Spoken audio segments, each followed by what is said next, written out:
So welcome to Collecting Cars and the Car Guys TV.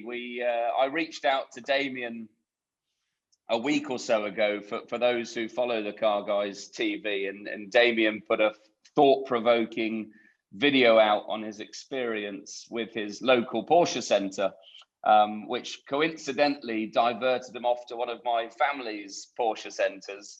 And I thought it was really interesting. So as I say, it compelled me to reach out to Damien, and we decided we should host a recorded Zoom together to share amongst our audiences and try and talk from a past car salesman's point of view and a customer's point of view to try and answer a few questions that are always on people's minds and perhaps people aren't brave enough to ask.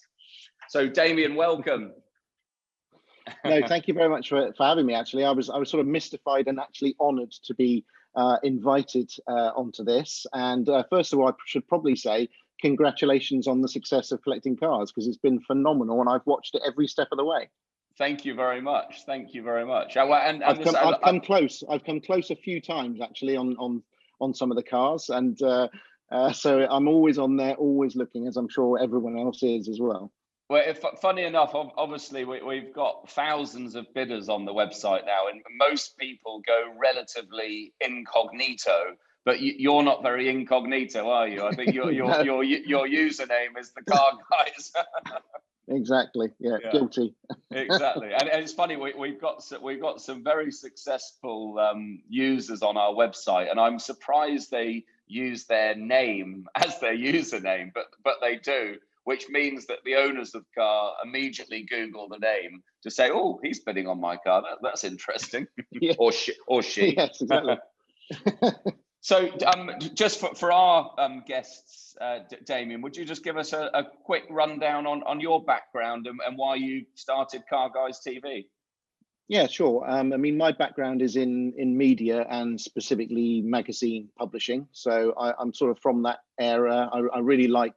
I get a big passion out of creating things, and so physical print magazines was my life for 25 years.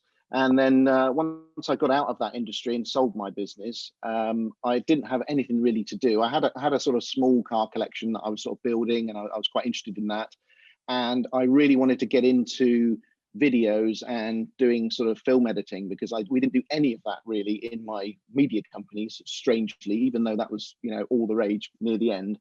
So I personally wanted to learn how to become a filmmaker and sort of develop my skills that way, mainly to stop my mind going to mush, as it no doubt would do in semi-retirement.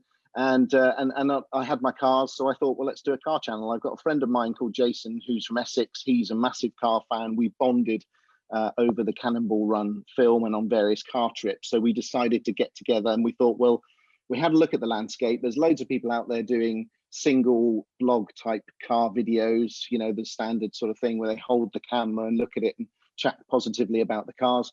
And we thought, well, let's do it differently. Let's have two of us on camera, and then you could get that sort of banter and camaraderie going on, and hopefully they would be a bit more funny, and there'd be a bit more chemistry on screen. So we thought, well, let's crack on and do it. And we started initially, and generally we cover mainly our car collections. Occasionally we get people who offer to lend us cars to drive. Very occasionally we get dealers, and we haven't in any way attempted to penetrate the motor industry by getting loan cars or free stuff like that. We are really bad at begging for stuff and sort of flagging. We're terrible about that. We're older obviously than most people on YouTube, and we're just terrible at that whole side. So unfortunately we don't blag free press cars all the time. So everything we cover is generally, it's either fans of the channel or it's our own cars. Interesting. We'll come on to blagging when we talk about car, the buying and selling experiences of new cars in a moment. And so you obviously don't look like the stereotypical car influencer of today, and I guess that's given you a very different type of audience, hasn't it? I guess you've probably got a more mature audience that do buy and sell cars rather than young kids that are aspiring to buy them one day, or just watching your videos because, hey, that's a cool car. Exactly. Yeah. I mean, the sort of audience that we've attracted they're generally older. So, the core audience would be sort of 35 plus, everything up to about 60 generally is the core. They're all either car collectors or they've got nice cars, and they certainly can afford to indulge the passion, which I think is why they relate to it, because a lot of our stuff is about what it's like to own these cars every day, because we're not getting them for like 2 days on the south of France. We're actually living with them, and I think it's that that type of content which attracts that audience. And although we have influenced a lot of people to buy cars, the people that watch our channel, they generally have the muscle and the financial ability to sort of buy them and do them. So it's quite interesting. It also means that the vast majority of people, people who are commenting on the videos, it's very sensible, really intelligent comments that we get. We really sort of haven't had anything like the sort of level of abuse that you tend to get on other channels sometimes. They are all generally pretty clued up people who appreciate the effort that we're putting in, and they kind of understand that we're a bit older and doing a different type of content. I did notice you did retweet or post on your Instagram one of the negative comments you get. I guess unfortunately in this world you can't avoid them. There's some people that just can't help themselves but by being negative, but there we go. Yeah, but I think what we've been so impressed about, having seen the rest of the YouTube environment, we've been so impressed that we really just haven't really had that. The number of comments that we've got that have been sort of negative are tiny compared to it, and so I think I guess that means that when you see the odd one come in, the most extreme version of wokeness or some kind of crazy nonsense, it sort of stands out a lot more, and we pay attention, I guess. But on the whole, everyone is fantastic, and the big kick of having the channel, from my point of view, I love creating things. So creating the episodes is what drives me on. But it's when you put it live and then you just see the comments pouring in. Yeah, that's the biggest reason for doing it, really, for both of us. We just love it. Plus the fact we get to drive loads of cool cars, but it's really that feedback, that instant feedback, that's fantastic. Great. Well, so as I said at the start, it was Damien's video on his experience at the Porsche Centre that made me feel the need to reach out to him. And most of you probably are aware, but my family business is the Dick Lovett Group in the West Country of the UK here, and they're main dealers for Porsche, Ferrari, Aston Martin, BMW. I don't mean to sound like a walking advert, and I'm not, and I have no involvement with the business nowadays, purely because of my own interests and now collecting cars. But I have spent, since 16 years old, most of my working career working in the family business. So I've been in the car wash, in the workshop, in the parts department, in the administration, and then in sales management, etc. So I'm pretty knowledgeable about what goes on behind the scenes. I'm certainly not here to throw anyone under the bus, and I don't think there are really any trade secrets. But subsequently, and especially over the last 10 years, I've become a retail customer like you, Damien, and I've lived all over the world, and I share the frustrations that you had the other day, and I hate it. And actually, looking back at my days at Dick Lovett, I think that company in general, and from my experience of being a car salesman, is totally the opposite to the experience that you've had at your local Porsche Centre. However, from traveling around the world, that's the experience that you've had is the experience I've become accustomed to around the world, is that in general, main dealers, staff come and go. There's very little care for the customer nowadays, would be my experience. And that's what prompted me to call you. And I know you've got some questions written down there, so I'll let you do the first session of grilling me, and then Yeah. it'll be the salesman grilling the punter. Absolutely fine. Yeah, that's only fair in my opinion. That's absolutely fine. I think I should probably start by saying that I bought my first 911 actually from Dick Lovett. So I do have a sort of fond feeling towards that company. It was when it was in the middle of Bristol, in the city centre. Yeah, okay. Opposite the church. So I think I bought a 993 Carrera from there, and bought subsequent things as well. But what I noticed from the video is exactly as you say. At the moment, there's around about, I think, 2,500 comments on that video, and there's obviously a lot of horror stories that people are talking about with their dealership or things they've heard. So it did generate quite a large amount of response and interaction. There were people saying, you know, I've had great stories, you know, I had a great experience, and I totally welcome that, because as far as I'm concerned, my experience that I had could easily be a one-off, or it could be quite rare. You know, it just happened to happen to me, and I just happened to talk about it because I had an outlet to talk about it, you know, with, and the channel is about my experiences. But it could easily be an isolated incident, or it could be commonplace. And you know, I didn't really know, but for judging by the comments, yeah, it seems to be a lot more common than you'd think. And ultimately, the problem that, you know, I talked about, people picked up on different parts of the video, and some people didn't watch all of it and therefore missed out on quite a bit. But the fundamental part was just the fact that I, you know, wasn't told that you know, the salesperson that I had been dealing with had gone, and I wasn't told about it for perhaps 6 months to a year.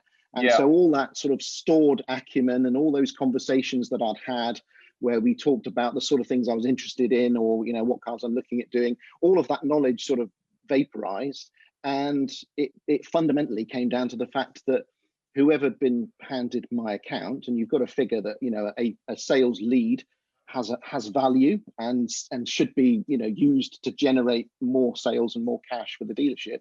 But someone was given that account and didn't even bother to make one phone call in, you know, in a long period of time. And so that was the thing that really caused me the issue, was just the fact that no one even had the common courtesy to give me a call.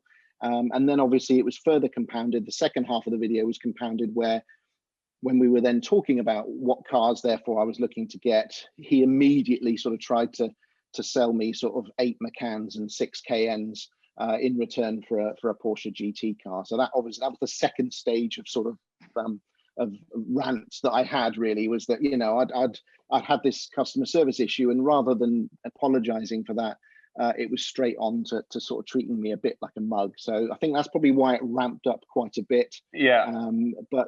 But yeah, I mean, from my point of view, I thought this is a fantastic opportunity to talk about that whole process and maybe get some insider information and find out about it. I mean, do you think, Edward, do you think that car dealers deserve the reputation that many people have of them, or do you think it's changing? What's your view on it?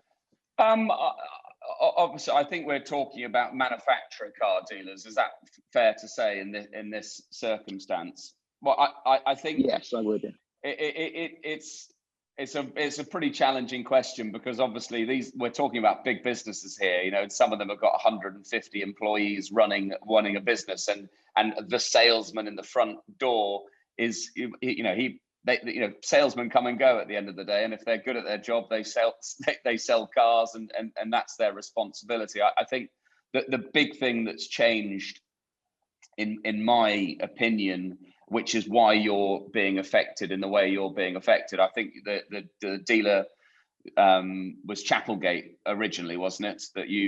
That's right. It was Chapelgate, and then it's turned into a big PLC. Now, my father, who still owns Dick Lovett, would have known the owner from Chapelgate, and he would have known Frank Sittner, and he would have known Graham Deeks, and all these different people that privately own the dealerships. And they sat upstairs, and they had the salesman downstairs that joined their businesses for a career being a salesman. But those days have gone. You know, these big dealerships are owned by PLCs. They're run by accountants in many ways, and the manufacturers are probably not much better. So, you know, it is to a certain degree about money. And I do think perhaps, actually, I do think I am a bit of an old-fashioned customer, in that for me, what I want more than anything else is to develop a relationship with a salesperson at a brand that I love, and sort of like grow with them and gradually build that up, and always have that point of contact. And that to me is how I like to operate. You know, in each of the areas of things that I love, I've got people that I've built up with and learnt with and trust, and they are my main person I deal with, and therefore we have this sort of really nice symbiotic relationship, and it works really well. And so I suppose I'm I guess at odds at that whole replacement culture. You know, one guy comes in, one guy goes out, who cares? You know, we just want to shift units. I suppose maybe what we're seeing there with. I'm younger than you, and I'm the same. So you know, that's what I want. Whether I'm buying a jumper or a car, you know, I want to go back and see the guy next year and buy another jumper off him or another car. Totally. And the truth is, it is changing, and it's probably going to get worse rather than better. You know, I know obviously from your geographical location, your local Ferrari dealer is Meridian Modena. And, you know, I love Warren to bits down there. You know, that is a family-run business. The father's still about, two brothers in the business. Nigel, the sales manager's probably been there for 25 years or so now. And but that only happens because it's a privately owned business and privately run. And Dick Lovett, fortunately for them, still have that culture. You know, our managing director has been there for 30 plus years. We've got guys in the parts department that have been there for 40 years, you know, and it's only having that continuity, and the care from the very top, being a privately owned business that wants to retain their customers, that gives you that service. You know, these big PLCs, it's just not going to happen. You know, they answer to the shareholders, etc. And it is about pushing hard. And if the salesman's not doing the numbers, then we lose. And that salesman might have been a great, you know, the guy you were dealing with probably was a great guy. And if he was still there, he'd have your back and be defending your corner and say, no, Damien, we said to Damien, we'd get him a Panamera Turbo S, or what, you know, it doesn't matter what the car is. But now, unfortunately, you know, that great salesman leaves and they replace him with the next one. The next one is probably a young guy. You know, they've forgotten the conversation about GT3s and Boxsters and all the cars you've had in the past. It's sort of clean sheet of paper. Well, look, I might be able to help you, but you know, you might need to help us. And I honestly, I hate it. It infuriates me that those conversations go on. And you know, I don't buy new cars, Damien, for exactly that reason. I have got zero interest in flirting with, you know, my family dealership, let alone any other dealer. And as I said, I've done it all over the world, and I lived in LA for a bit, walked into the local Porsche center, ready to buy a brand new car, and probably the only car I would have got in the way I would have wanted it is if I'd given the guy a brand new Rolex. Yeah. Yeah. So really, I guess what we've learned there is, you know, certainly for our style of purchasing or desire from customer service, really we should be seeking out those family-owned businesses, and those are the ones that we should be sort of giving our business to, because it sounds like, you know, for all those reasons, that's, you know, they are going to be able to deliver on that. I wouldn't call it old-fashioned values, but certainly those sort of core, you know, proper gold seal salesman type values that people used to have. I guess they're the last bastion of that, and more likely to have it. I think they are, and honestly, I think you've got to, you know, if you're forming a relationship with your local Porsche Center BMW dealer that's a PLC, I think you've just, you know, you might have a great relationship which might last for 1 year, 5 years, 10 years, 15 years, but I think you've always got to be open-minded to the fact if the dealer principal leaves, the salesman leaves, the service manager leaves, they're not going to remember you anymore. You know, it's moving, and that is the generation we're in. You know, people don't stay in their jobs very long.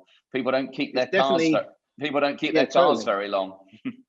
Yeah, it's. I mean, it has, like, I mean, it's totally changed me. I have to say, this experience has really, like you say, it's made me put off modern cars, you know, brand new cars almost entirely, and made me look, you know, backwards. That's probably why I'm spending so much time on collecting cars, isn't it? Because I'm looking at buying all that old classic stuff. What, from your point of view, then, give us an idea. What was the sort of biggest or most exciting sort of deal that you've done then in the motor trade? So as trying to keep it to manufacturers. No, I'm Damien. My as a salesman, it's about having that repeat custom and people. I think I left sales in a car dealership 12 years or so ago. I would have run the Ferrari business for a while. Probably I left that about maybe 10 years ago or so now. Time goes pretty quickly, doesn't it? And it was those customers that came back once a year, once every 2 years, part exchanged their old car, which they'd used and loved. We'd given them a part exchange price, ordered the new one, and went on. The world has changed a lot in 10 years. And HRO in telling me that I think they had 500 and something deposits on new Ferraris over the next 3 years, but out of those 500 something deposits, I think a third of them, like half of them, had more than 2 cars on order. A third of them had more than 4 cars on order. And Wow. one of the frustrations you hear is, all right, I'm going to order a 488 coupe, then a 488 Spider, then a Pista, then an 812. And there's no real science when these cars arrive, so they all land at the same time. No one needs all those certainly. 4 cars. Yeah, and Porsche's probably a bit better than that, because you probably don't need to order a GT3, a GT3 RS, and a GT3 Touring, because they sort of all do the same thing. You shouldn't need all 3. And I know from following a few people's comments, especially through the 991 era, where flipping cars, etc., has become very common practice. Quite a few owners got their knickers in a twist because they got the first 991 GT3 and then they were pissed off because they didn't get allocated a 991 GT2. And because certain owners just feel like they deserve every car, but not everyone can have every car, unfortunately.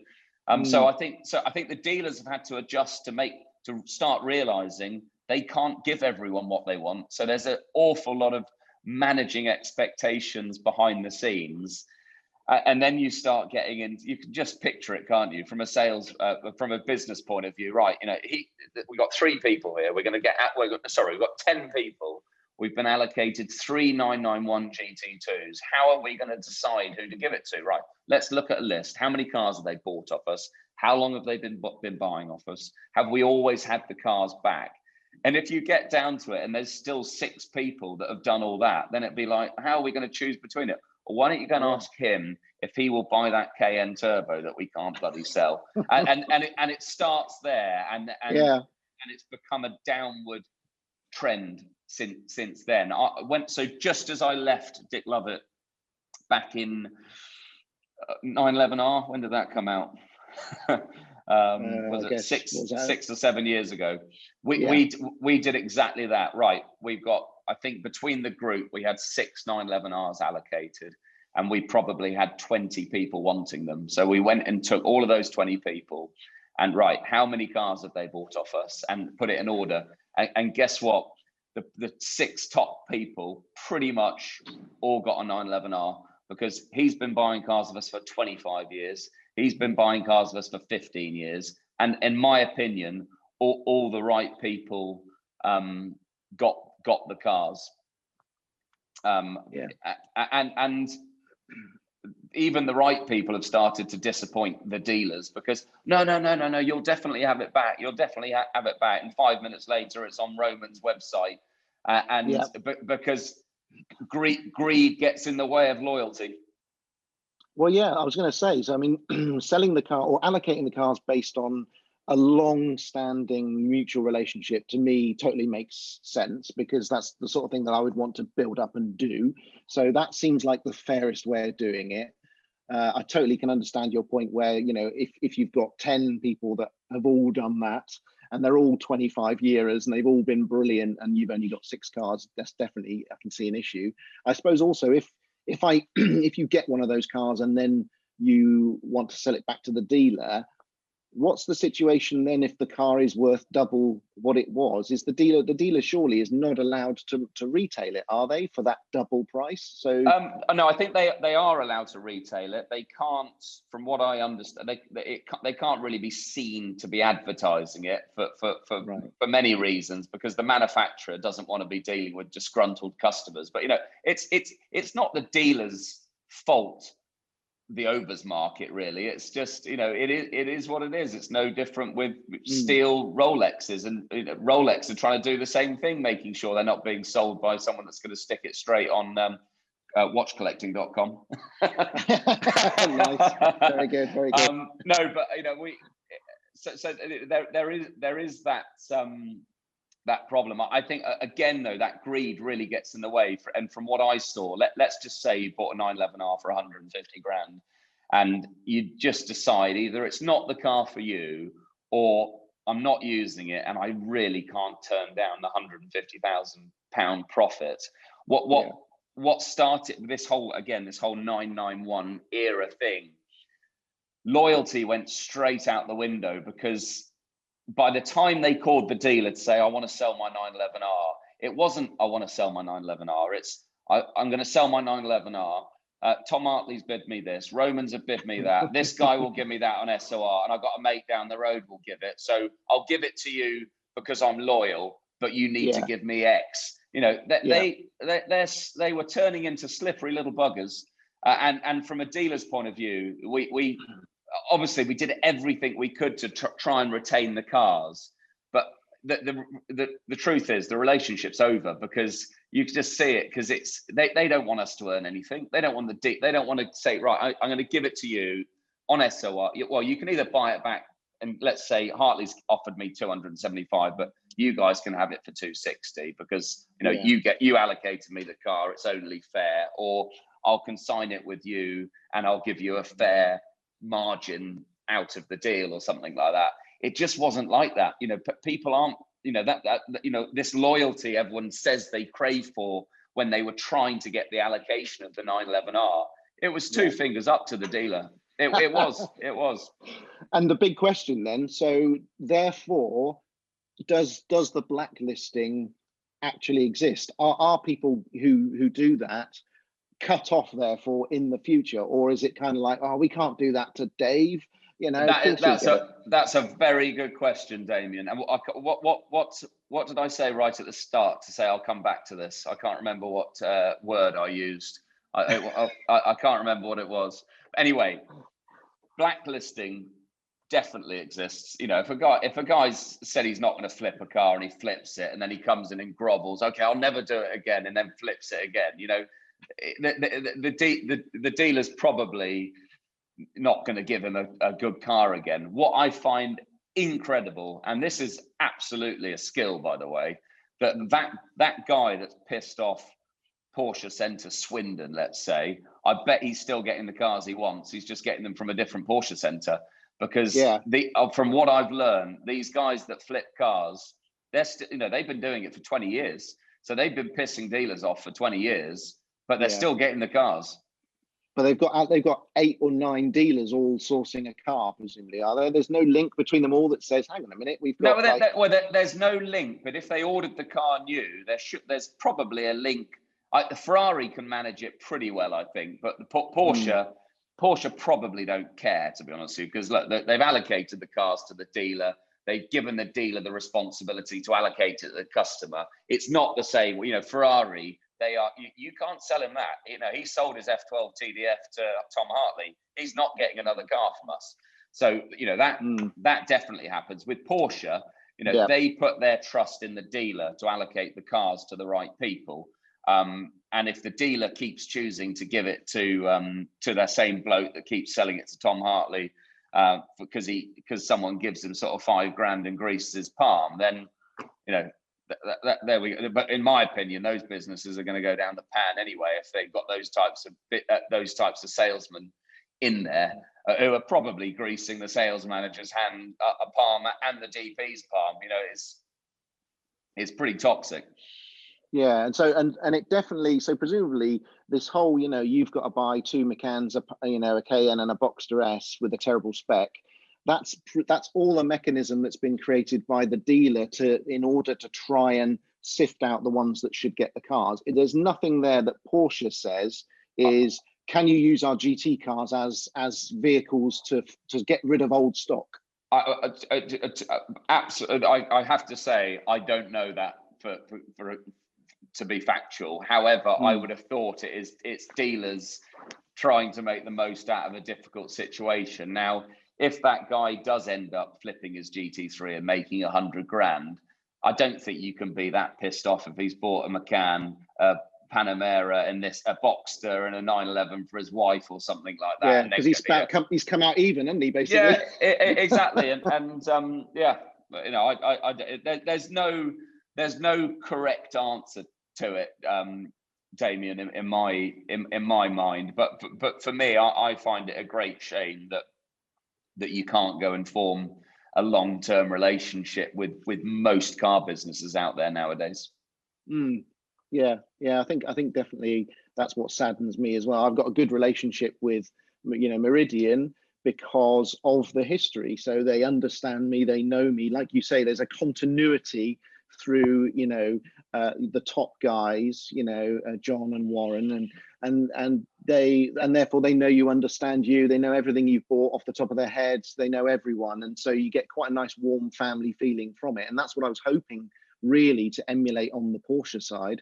But you know, I think I've just basically come up against, as you say, the you know, the PLC environment, and that's all gone. So I mean, you know, my first thought was that's it for new cars. But maybe the answer also is to go to you know, an independent or a family business and start again from there. Start again, yeah. And because I'm so passionate about Porsche that it's not like I'm not going to buy, you know, Porsches again. I'm less interested in the new stuff, I have to say. So you know, for me, I'll probably just go back and buy up lots of old ones. Yeah. A question back to you as a punter, if I may. One thing that I find very sad, and I think this is probably manufacturers pushing more and more units into the marketplace. You know, the modern world of Instagram and social media, and you've just taken delivery of your new 992 Turbo S. Oh, but there's now a Turbo S lightweight. I need to order that as well. You know, I find that there's a big percentage of the supercar market that to some extent, quite rightly, are allergic to the fear of depreciation. That, you know, if they're not just going to go into a Ferrari dealership now and order an SF90 if they think they might lose 50,000 or 100,000 pounds, which feels to me is such a shame. And the reason they're not going to do it, because you only lose money on a car when you come to sell it. But at the same time, if you went and ordered that SF90 and had it in exactly the color you wanted and went to the factory and spec'd it and kept it for 3 years and did 12,000 miles in it and lost half its value in 3 years, but when you come to sell it and part exchange it for the replacement of whatever it might be, you're going to have such amazing memories of that car that actually the money doesn't really matter. But those things don't seem to be happening anymore because people are buying a 488 and getting it spec'd up at Atelier and then ordering a 488 Spider, and they do 250 miles in their 488 Spider or their coupe, and the Spider turns up and they're like, oh, I've lost 150 grand on the coupe. I'll just sell that, and I don't want the Spider. Ditch the Spider. And that's just because of the pace people are changing, and also they just don't want the depreciation, which, as I say, I accept. But the depreciation is palatable over time. It's obviously not palatable over 250 miles and 5 minutes owning it. Exactly. Well, that's the key. Depreciation is most savage in the short term. So you know, you're always going to suffer the worst if you chop and change more quickly. I think really I've seen a change where I've got a lot of the cars that I've got are long-term ones that will stay forever or for long periods of time, and I've never been really interested in buying and chopping and changing. But there was a period of about 5 years, partly because of the speed of cars being launched and partly because of the fact that you were getting appreciation on certain models, that you were very much as a customer thinking, right, I'll buy this car and then this car and this car and this car to get that special car. And then that's the one I'll keep, but also that's the one that we will have massively appreciated, and it will therefore pay for the other cars. And I think, I mean, I fell into that trap with Ferrari for a brief period, where I suddenly was sitting there going, well, why don't I just order all of the cars that they've got coming out? Because really, if that gets me into a GTO or something, then it'll all be worth it. And I sort of moved from my mentality of trying to get the ones that I wanted. So there were specific cars I really wanted, but I couldn't actually get those unless I bought other cars. Yeah. So that sort of started to teach me about buying cars that I don't really want to get the one that I do. So that it was really the dealers that were pushing me into that. And then once you're in that mindset, you go, well, why don't I order this, this, and this, and then I'll get one of those as well. And maybe if I get that one, then I'll get one of the super duper ones, and then I'll get a LaFerrari Aperta, and I'll make £2.5 million profit on that one. And you fall into it, and then all of a sudden you're on that sort of escalator, and you can't sort of stop. You're doing it. Yes, you're losing depreciation, but who cares, because the end game's going to be worth it. And I started to do that. In fact, I only really did it once, in order to get my Pista. Because that's a car I really wanted, and I sort of kind of had to get a 488 coupe, which I definitely didn't want, to get that car. And because it's me, I spec'd it really nicely, because I was like thinking with my with my heart rather than my head, and lost a bundle sort of selling that. I did get my Pista, but I suddenly was thinking, look, I just don't need to be ordering all of these cars. And because lots of them are being made and they're being replaced so quickly, I also felt quite a big slap in the face, where you'd put your name down for a car and you'd be excited about it, and then they'd announce the replacement, and you'd go, oh, so now that's already been replaced. And they're like, yeah. And you go, so that's going to have an even more catastrophic effect on the depreciation of the one I'm selling now. Yeah, oh yeah, definitely. And you're like, oh my God. So I was like being hit. So I sort of took the decision really that I would sort of get out of that game and dump a lot of the orders that I had, and just concentrate on the cars that I had, because there was a time where I got my Pista. Oh, I'm still waiting for my Pista. I'd ordered an F8 Tributo. The F8 Tributo was going to arrive before my Pista, and it's the replacement. So how would I have loved the Pista if I'd already got the car that was demonstrably better than it before I'd even got the Pista itself? I was like, it just takes the joy away from owning a new car, getting a new car. So it's almost exhausting. It's almost exhausting listening to that mentality when you're talking about buying your dream car, isn't it? Exactly. So what I did is I dumped all the cars, and then my Pista finally arrived. And what I'm doing now is I'm focusing on driving and enjoying that car. I'm not thinking about any others. And I like you say, I personally spec'd it, so it feels special to me because it's a unique sort of car. And so I'm just now enjoying that. That's probably also why I'm not constantly thinking about what's the next car. I'm not, so many new cars don't interest me at all. I'm going to spend a bit of time now enjoying what I've got and just driving it. I have to say, I get a bit from a dealer's point of view again, but I have very little sympathy for people that have had to suffer these huge depreciations on buying everything to get something, because no one forced them to hand over the deposits. It was their naivety to some degree, trusting the salesman, and also believing that, because Ferrari never said themselves that when the 812 lightweight comes out, we're going to limit it to 499. People have just believed that's the case, so they believe it's going to double in value. And look at one thing Aston Martin have always been very smart at doing is they price the premium into the car, and a lot of people have actually been asking Porsche to, if they made a GT3 250 grand, it's going to weed out the profiteers. And it means that the hardcore owners are going to own the cars, whether they go up or down in value. Well, that's your risk to take. And I do think there's a bit of common sense in that, but Porsche are a business. They know what they need to do.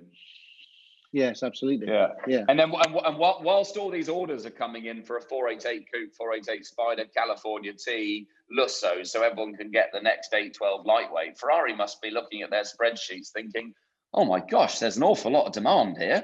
You know, Exactly. you know, we've got Yeah. 3,000 people that want to order a pista. Well, we better make enough of those. There's not enough people ordering 488 coupes. So they've obviously ramped the production up to fulfill all those people that want the cars.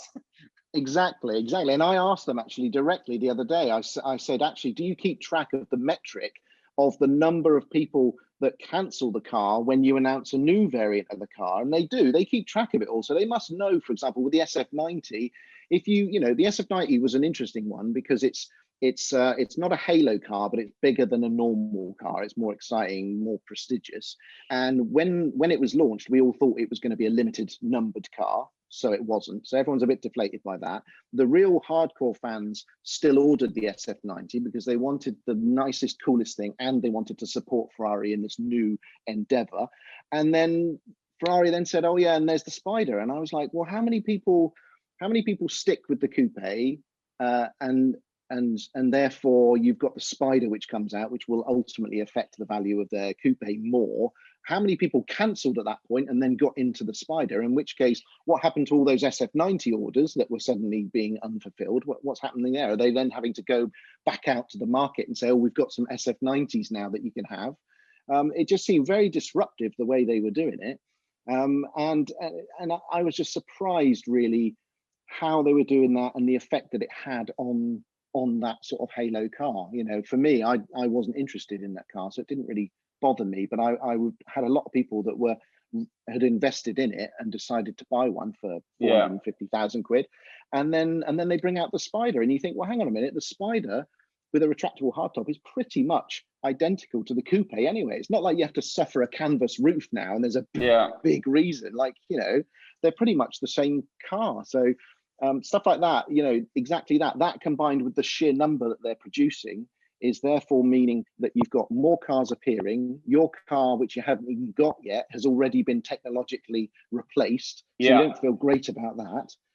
And also a double kick in the teeth. It's probably also worth a lot less on the second-hand value, because I ordered my 812 Superfast in February 2017. I still hadn't had it by the start of 2020. By which time they'd already brought out the GTS, which had given it a massive kidney punch of depreciation. And I was looking at picking up an 812 Superfast, which I was very excited about getting, but I was immediately going to lose £150,000 worth of depreciation. And whilst I wasn't going to keep that car for life, like some of the others that I would have done, and whilst that was less important to me because I was going to enjoy the car, you still don't like to feel a mug. You don't want to feel that much of an idiot kind of thing. Handing over and then immediately, you know, when it's a chunk of depreciation, you accept it. Cars all used to depreciate, so people shouldn't get used to this appreciation phenomenon because it's already over. But I think when it's double what it should be, that's where it starts to feel a bit cheeky. And I'm with you on that. I don't mean to be too harsh to say I don't. I think it's this multiple ordering thing. I don't have, you know, if you've ordered the 812 for the right reason, and by the time it turns up, you know, there's 150 grand you're burning as you drive out the door. You know, I'd probably not be driving out the door in it, to be honest with you, and losing my deposit. And I know a lot of people have chosen to take that route. However, it's just I think it's been used before. I don't know if you guys have used this expression, but there's just feels like there's a bit of supercar fatigue out there. And also content, you know, and you're not to blame, Damien, because you're not an influencer and you're driving your own cars, but if you've ordered an 812 or whatever brand new car and you wait 3 years for it, by the time it turns up, it doesn't feel special anyway, because every man and his dog has put a video on it for an hour on YouTube or Instagram or something like that. So you think, right, I'm the last guy to ever drive to drive an 812. That's exactly how I felt about mine. Literally every friend that I had got their car, had already had their first annual service and been using them. And I was still sitting here waiting for it. They then, in some cases, they had already almost got their GTS. So they'd had a year or more of enjoying the 812. They now had their GTS arriving. And I'm sitting there going, hang on a minute, what's going on? I seriously thought, I was like, hang on, is this because I didn't say the Portofino was very good? Was it that? Have I been blackballed? You know, is my order been shoved to the back because I was dissed Ferrari in some way? And yeah, I was just sort of feeling increasingly uneasy about it, and I just thought, well, at the point where I ordered it, thinking I probably would have got one of the early ones. You know, in 2017, I was extremely excited, and the excitement just gradually chipped away over those years. And then I just sort of thought, I think I feel like a bit of a mug. So I just thought, well, I'll get out. And again, focus all my effort on enjoying the ones that I did have. Yeah. So I think the summary is buy your car from a family business if possible, and only buy what you want. Well, yeah, exactly. Yeah, buy it because you want to use it. Don't buy it because you think you're going to make profit on it. You know, don't do any of those sort of things. Don't buy it because you think it'll get you more views on YouTube or Instagram. None of those are good reasons for doing it. Because you know the times of massive profiteering are rapidly coming to an end, and you've got to enjoy what you've got. I think that's why my collection is quite varied. It's spread over. I've got some newish sort of stuff, and I've got some stuff in the sort of 90s and 2000s, but each one offers a different driving experience, or it makes me smile in a different way. That, you know, they're all sort of like interesting in their own way, and that's what I love about them. That's why it's so eclectic, and I think that's why the following on the Car Guys is what it is, because you can see the honesty of purchasing. I'm not buying any of them cynically to get views. I'm not buying them, you know, I'm not buying them for any other reason than for me. And I just happen to occasionally point the camera and show what I'm doing with them, but the two are not linked in any way. No, fair enough. I think that's the big difference. It's all about the enjoyment first. But you know, I have great fun. I absolutely love, get a massive kick out of making the films. You know, but I love filming the stuff. I love coming up with new techniques. I love making jokes. I love making classic references to pop culture or things, knowing that there'll be a 5% of the audience will get it and will love it, and the other 95% probably don't get it. I love those sort of little elements of it. And coming from that generation of reading Clarkson and then obviously watching old Top Gear, I get the buzz out of doing that similar sort of thing. I think that's what drives me on it. So if you were to, what new car would you want at the moment? Either whether it's not built or you could order it, and what classic car would you want at the moment? Well, so classic car. I'll start with classic car. One of the ones that excite me the most at the moment are a Ferrari 512 TR. I think is one of the things that I've spent so much time loving that car. I really think there could be one of those in my future. And I think possibly something in the 993 generation Porsche as well. Those sort of things at the moment are exciting me. I'm trying to think new cars. I think the GR Yaris is probably the only thing that I've driven recently that's brand new that I've absolutely loved, and I've got an order in for one of those, but I've just devastatingly been told that Toyota has completely cocked up its allocations, and instead of getting it in May, it's now going to be December. So there might be one coming to collectingcars.com in the next week. I was going to say I was feeling really gutted for not buying that red one that came up, because I was really close to buying that, but I'd already had this other one allocated, and they said it was coming. So I sort of thought, oh, I don't need to get that one now, but I kind of wish I had now, because it's now been completely delayed. Well, unfortunately with that car, and I'm going to say it on here because we've had an awful lot of stick on some of the UK familiar forums to us, and one of them's recently been closed down, which I think they blamed on us, which was not the case. But there was a guy who knows who he is, who can sign that red car to us, which we did sell in the auction to a buyer from Hong Kong. And I think the owner was quirked that he bought it from Hong Kong, and the buyer from Hong Kong was trying to find. It was just a very strange situation, and the deal didn't happen. And I'm ever so sorry it didn't. Why would he be irked about someone from Hong Kong? I think that he read the T's and C's, and I think there was a slight misunderstanding with the way the T's and C's were written, that our T's and C's are meant under British law, obviously, for UK and European consumers, and obviously a buyer from Hong Kong is not protected under the same EU consumer rights, etc. But look, it wasn't an ideal situation, but we've sold knocking on the door of 1,700 cars now. And you know, out of all of those, we could probably count the issues on less than 10 fingers, or fingers and thumbs. But you know, they do happen. But we will be getting another one. And sorry, Ben, that didn't work out on the Yaris. Well, yeah, but the thing is, what I noticed, I mean, I remember obviously when you first started, and it had, you know, I don't know, there's maybe like 6 or 8 cars, and that's it. You'd look at them, and you know, and you, from my point of view, it's been fascinating to watch it grow and grow and grow, and bigger and bigger and bigger cars coming on as well. Because I never, you know, so I was like looking at it, and I can see that sort of bring a trailer model, and I was like, this is amazing. And I've come close to consigning some cars a few times, and a lot of my friends actually already have.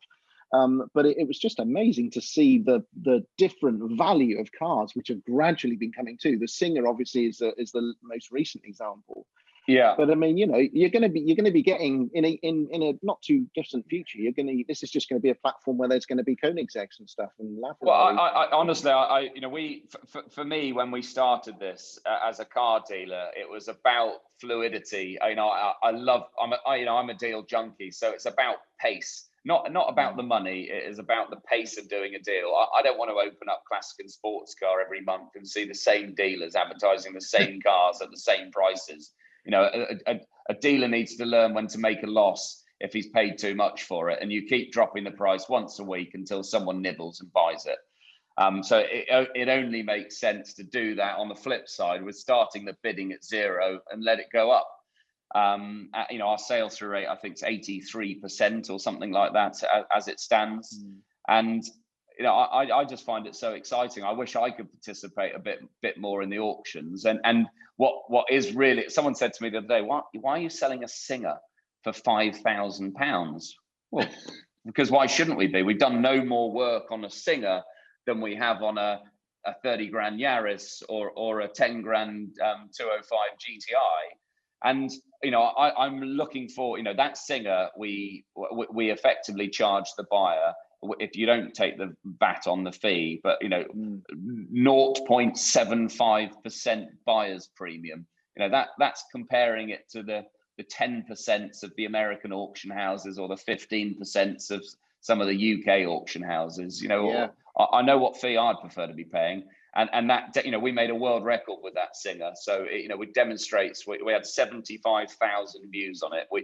We've got the eyes, and we can say, well, the seller sells for free and the buyer pays a capped fee of £5,000 plus the VAT. What I like about it as well, though, is the transparency of the, you know, collecting cars market price, because there are so many people now, news outlets and definitely all of us, who are looking at the levels those cars are selling for and going, well, that's the market price of those cars. It was one of the big things seeing the 812 Superfast that went for about 210 on collecting cars. That was one of the big reasons for me sort of deciding to maybe ditch my 812, because I could see where the value had gone, you know, what they'd moved to. So I find that what's fascinating is those new levels, those market levels, which are suddenly becoming available, and they're very public, everyone can see them. And that also is obviously causing a little bit more of sensible pricing right across the motor trade, because there's that benchmark to look at, which, I mean, it's very, you know, it's fantastic for it's not all, you know, that's setting the market price. You know, we don't put estimates on the cars because it's not our place to put an estimate on the car. The market will decide what it's worth. And you know, no one thought RS2s were worth 77 grand until last night. You know, you would have thought they were worth 50 grand. So it's not always about talking the values down. It's about setting the market value. And the way we, you know, our fees there for a reason. And some people think that's expensive, but you know, I've got 26 people working with me now. You know, there's an awful lot going on behind the scenes to make sure we give your car as much promotion as possible and get all the eyes on it, so you get the bidders. You know, or you go and stick it on Auto Trader, pay them 50 quid. Do they tweet your car? Do they Instagram your car? Do they upload 150 photos? Do they write a description? Once you've paid their 50 quid, they're done. They're done with you. You You know, we don't Yeah. make our money until the car's sold. So you've got our attention until the very last milliseconds of the auction. Wow. Yeah, and to be honest, it's the number of photos, the quality of them, and the detailedness of the description. I mean, that's really what gives you the confidence to get in there and bid on them. I mean, you know, that's the big differentiator, I think, is the quality of those write-ups and the visual. You know, I mean, I've come close many times. I tell you, it's just terrifying. There's been a few that I've actually bid on and didn't get. But there's been so many more that I've watched or just paid attention to. So yeah, Great. I find it brilliant. So one question for you actually, Edward. So are you going to ever write a book, a tell-all book about you know, your adventures and all those things, like John Collins and Tom Hartley? Is there going to be an Edward Lovett one of those? Well, I'm not sure. I'm not sure my ego's big enough for that, Damien. But maybe if I can create a successful business in collecting cars, and I'm sat on a beach one day with someone that can help me write, because I'm not very good at that. Okay. Who knows? I'm not sure anyone will be that interested in my story. I'll quite happily write it for you. I'll quite happily be your ghostwriter. Oh, fine. There we go. Perfect. Done. Deal. Well, Damien, look, thanks so much for joining us, and we should do this again when there's another interesting topic to chat about. We'll hop on another Zoom, and if this is received well, then we should definitely make it a regular thing. Yeah, that'd be perfect. If there's any other things about if you fancy venting about the influencer world, then I'm always here. Well, look, everyone, do go and follow Damien at TheCarGuys TV. Damien's also got a channel which is Watch Guys TV as well. Yeah. And of course, follow us on collectingcars.com. Thanks very much. Have a great day. Bye-bye. Brilliant. Thank you very much.